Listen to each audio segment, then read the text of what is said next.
بابزانی ژن ئینسانە بڕی حساس و عەقڵ و جوانە بەنەقز عەقڵی ئەزانی چون شوێن کەوتەی بیابانی کەس بێتە دونیا بەڵایە ژن لە لای ئیسلام کاڵایە ژن گەورەی کردن لە ژن بوون دین باکەنی زەکی کردن ژن خودای جوانی و پڕنازە دەنگی ژن ئاواز و سازە ژن ناموسنیە و ژیانە حەمەش لە ژن بوو بیزانە دڵی ژن پاک و بلورە سۆزی ژنان بێ سنوورە زەعیفانیە و بەهێزە ژن گەریلایە و بەڕێزە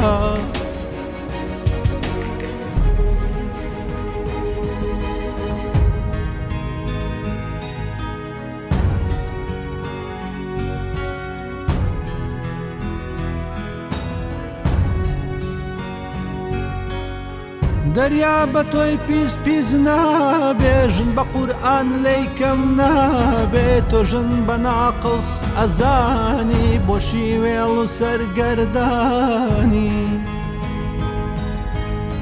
ژنان تێگەشتن ئەزانن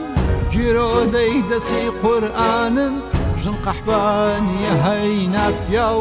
ئێوە بەزنێرن نەوەک پیا و ژن عاشقە ژن پیرۆزە ژن خودایە ژن نەورۆزە ئیسلام بۆ حۆری لە جەنگە کورد حۆریەکانی لە جەنگە با بزانی ژن ئینسانە پڕ ئیحساس و عەقڵ و جوانە بەنەقز عەقڵی ئەزانی چون شوێن کەوتەی بیابانی با بزانی ژن ئینسانە پڕ ئیحساس و عەقڵ و جوانە بەنەقز عەقڵی ئەزانی چون شوێن کەوتەی بیابانی کەس بێتە دونیا بەڵایە ژن لە لای ئیسلام کاڵایە ژن گەورەی کردن لە ژن بوون دین باکەنی زەکی کردن ژن خودای جوانی و پڕنازە دەنگی ژن ئاواز و سازە ژن ناموسنیە و ژیانە حەمەش لە ژن بوو بیزانە دڵی ژن پاک و بلورە سۆزی ژنان بێ سنوورە زەعیفانیە و بەهێزە ژن گەریلایە و بەڕێزە